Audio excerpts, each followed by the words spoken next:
Hai, Shalom. Saya sangat senang ketemu dengan kalian lagi. Dan saya Shalom kepada Almon, kepada Ko Henry, kepada Jusak, dan Shalom juga kepada orang-orang yang menonton video ini. Dan saya berharap yang orang-orang yang mendengar video ini, saya berharap Tuhan yang berkata kepada engkau, bukan saya.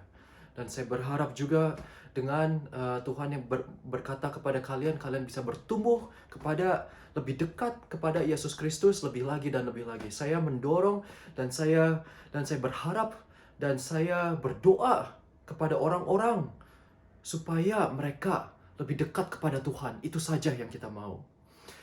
Ya, sebelum kita mendengar khotbah yang Tuhan mau bicarakan kepada kalian, marilah kita berdoa dulu. Ya, Bapak di surga, terima kasih buat pertemuan ini Bapak. Terima kasih buat orang-orang yang menonton video ini Bapak. Dan saya berdoa Bapak, apa yang Engkau bicarakan kepada mereka, biarlah itu terjadi Bapak sesuai kehendak Engkau. Dan saya berdoa Bapak, hentikan semua yang bukan berasal dari Engkau Bapak, dan kehendak Engkau terjadilah yang sesuai yang Engkau inginkan Bapak. Saya berdoa Bapak untuk orang-orang di sini Bapak, Engkau jauhkanlah mereka dari pengajaran-pengajaran yang sesat, dan jauhkanlah mereka dari semua yang bukan berasal dari Engkau Bapa. Saya berdoa Bapa, biarlah kehendak Engkau terjadi di kehidupan mereka. Biarlah kehidupan Engkau ada di dalam mereka. Biarlah kehidupan Engkau terjadi di kehidupan mereka 100% Bapa. Saya berdoa Bapa, dan saya berharap dan saya memohon kepada Engkau, terjadilah kepada kehidupan mereka Bapa. Di dalam nama Tuhan Yesus Kristus, saya sudah berdoa. Amin. Ya, mari kita buka di Mazmur pasal keempat, ayat ke-1 sampai akhir.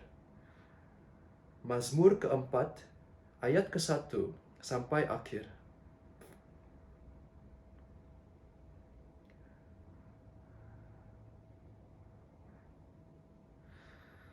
Ya, Mazmur keempat, ayat ke-1. Di sini judulnya doa pada malam hari. Sebelum kita baca ayat-ayat ini, yang saya mau beritahukan sedikit saja adalah Daud. Kita tahu dia terkenal untuk orang yang mengejar hatinya Tuhan, yang sangat dekat kepada Tuhan, yang mengejar hubungan intim sama Tuhan saja. Itu yang dia kejar, dan itu berasal dari kasih yang sempurna. Karena kasih itu adalah mengasihi satu orang tanpa syarat. Ya, dan Daud melakukan itu kepada Tuhan juga. Di dalam situasi yang sangat-sangat susah di kehidupan dia, dia tetap ingin dekat kepada Tuhan.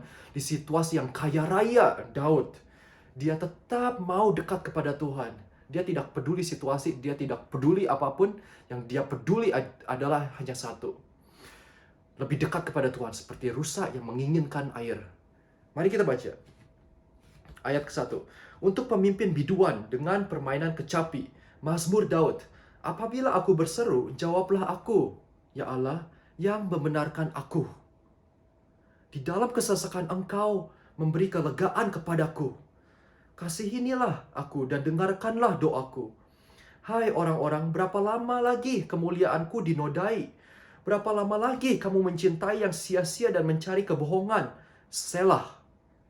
Selah. Sebelum saya lanjut, Selah adalah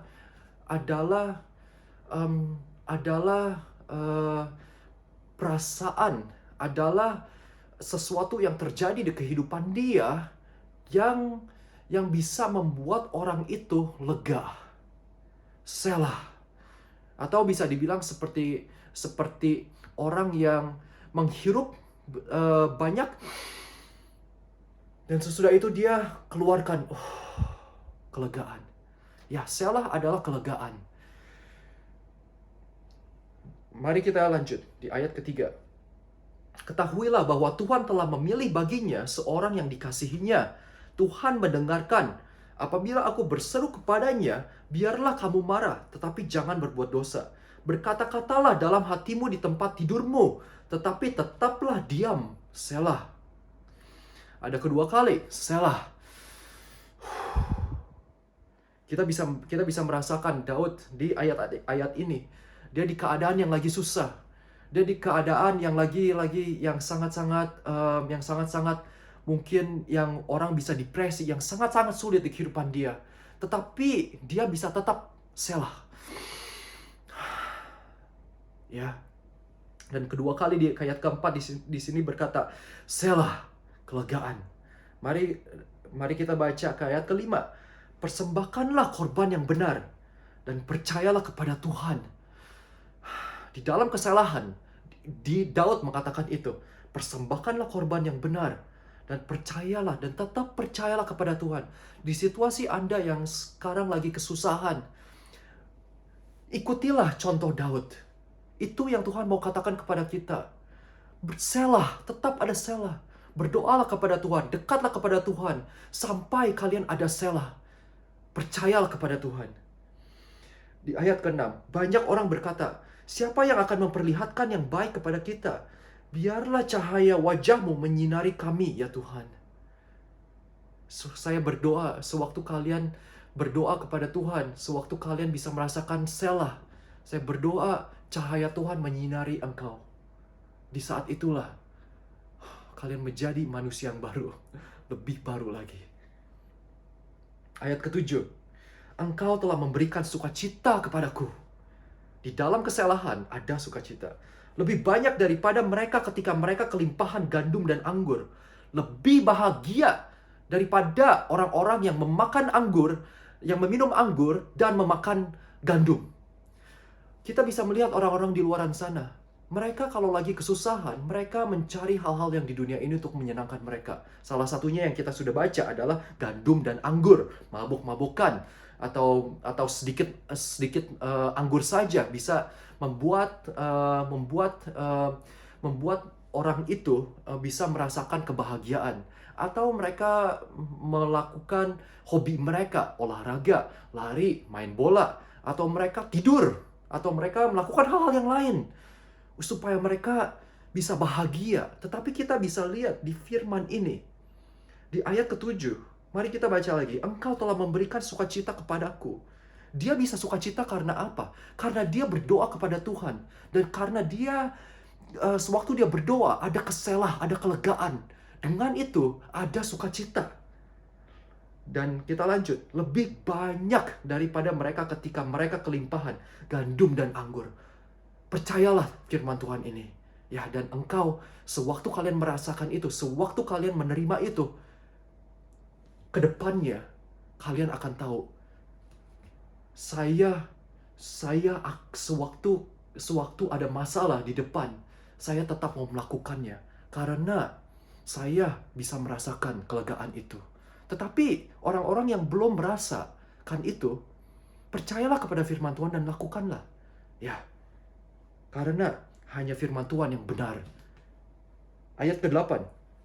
Dengan tentram aku mau membaringkan diri, lalu segera tidur. Sebab hanya engkaulah ya Tuhan yang membiarkan aku diam dengan aman. Kita bisa lihat di Mazmur kayak ayat keempat ini awalnya. Daud berkata, saya banyak masalah Tuhan. Benarkanlah saya, kuatkanlah saya. Dia di keadaan yang sangat susah dan dia berdoa itu kepada Tuhan. Sewaktu dia berdoa kepada Tuhan, dia menerima selah itu. Tuhan memberikan dia kelegaan. Dan bukan hanya satu selah saja, tetapi ada selah lagi, ada selah lagi. Itu memberitahukan kepada kita di dalam doa awal sampai akhir doa, dia ada kelegaan. Karena sewaktu kita dekat kepada Tuhan, pasti ada kelegaan.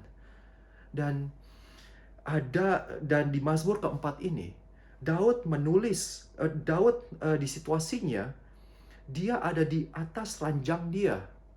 Kita baca ke ayat keempat lagi. Berkata-katalah dalam hatimu di tempat tidurmu, tetapi tetaplah diam, selah. Daud Sewaktu dia doa di Mazmur keempat ini kepada Tuhan, dia ada di atas ranjang dia. Di malam hari sebelum dia tidur. Dan dia mungkin dan selanjutnya, tetapi tetaplah diam, Selah. Doa itu bukan hanya perkataan-perkataan saja, tetapi bisa juga kita bisa berdoa dengan di dalam hati. Dan sewaktu kita doa juga, jangan doa. Jangan kita bicara. Ada waktunya kita berdiam saja, bersantai kepada Tuhan, berbaring kepada Tuhan, beristirahat di dalam Tuhan. Kadang di saat itu Tuhan mungkin berkata sesuatu, tetapi kadang Tuhan gak berkata sesuatu. Bukan berarti Tuhan tidak berkata, Tuhan gak suka sama Anda. Enggak, bukan itu. Tuhan melakukan itu karena tahu orang ini lagi ada dalam kesusahan, dan dia lagi sangat capai. Tuhan adalah Tuhan yang mengerti. Dengan keadaan itu, Tuhan mungkin hanya berdiam saja. Mungkin dekat kepada orang itu saja. Hanya mau memberitahukan, saya ada di sini. Jangan khawatir. Tanpa dia bicara. Jangan khawatir. Dia memberitahukan, jangan khawatir, saya ada. Saya adalah Tuhan. Saya bisa melakukan semuanya. Beramanlah. Beristirahatlah di dalam saya. Dan percayalah kepada saya, dan saya akan membereskan semua masalah-masalah yang sayangku miliki. Ya. Itu adalah karakter Tuhan. Dan kita baca di ayat ke-8, dengan tenteram aku mau membaringkan diri, lalu segera tidur. Sewaktu Tuhan melakukan itu, dengan kelegaan yang Tuhan berikan, dia berserahkan semua masalah kepada Tuhan. Dia tidak ada kekhawatiran lagi. Dia bisa tidur nyenyak di dalam Tuhan. Dan selanjutnya, sebab hanya Engkaulah ya Tuhan yang membiarkan aku diam dengan aman. Dia tidak ada hal-hal yang membuat dia tidak damai sejahtera, karena dia sudah berdoa kepada Tuhan. Dia sudah percaya kalau Tuhan bisa melakukan semuanya, dan Tuhan akan memberikan jalan. Dan yang dia perlu adalah mengejar Tuhan saja. Percaya kepada Tuhan. Lakukanlah apa yang Tuhan mau. Itu saja yang dia fokus. Dan sewaktu dia ada damai sejahtera, dia berkata, yang membiarkan aku diam dengan aman. Aman. Tidak ada khawatir. Itu yang Tuhan mau. Hiduplah dengan aman. Hiduplah dengan proteksinya Tuhan. Hiduplah dengan intim sama Tuhan. Hidup sajalah yang mengejar hatinya Tuhan. Itu saja yang kita fokuskan. Dan biarkanlah Tuhan yang membukakan jalan, yang melakukan, yang berperang. Bukan kita. Yang kita perlu adalah melakukan kehendaknya Tuhan. Dekatlah kepada Tuhan. Itu saja yang Tuhan mau. Yang saya mau dorong kepada kalian adalah di saat ini atau di masa depan, yang saya mau dorong kepada kalian adalah sewaktu kalian ada masalah, ingatlah Mazmur 4 ini yang Tuhan berikan. Adalah untuk berdiam, berdoa kepada Tuhan, berselah kepada Tuhan, beristirahat kepada Tuhan. Jangan mencari hal yang lain, tetapi beristirahatlah di dalam Tuhan. Berselahlah kepada Tuhan. Itu yang Tuhan mau. Mungkin di kamar berdoalah 20 menit, 30 menit. Jangan lihat waktu. Biarkanlah di saat itu kapan beresnya, biarkanlah di saat itu Tuhan beritahukan kepada kalian. Mungkin 5 menit nggak apa-apa, 20 menit, 30 menit nggak apa-apa, 1 menit pun juga nggak apa-apa. Karena yang Tuhan mau adalah hubungan bukan hubungan dengan hubungan, dan juga bukan hanya hubungan, tetapi dia melihat situasi juga. Bukan karena kalian doa karena waktu. Saya sejam, 20 menit, 30 menit, enggak. Itu bukan kehidupan. Itu adalah sesuatu yang bukan kehidupan. Ya.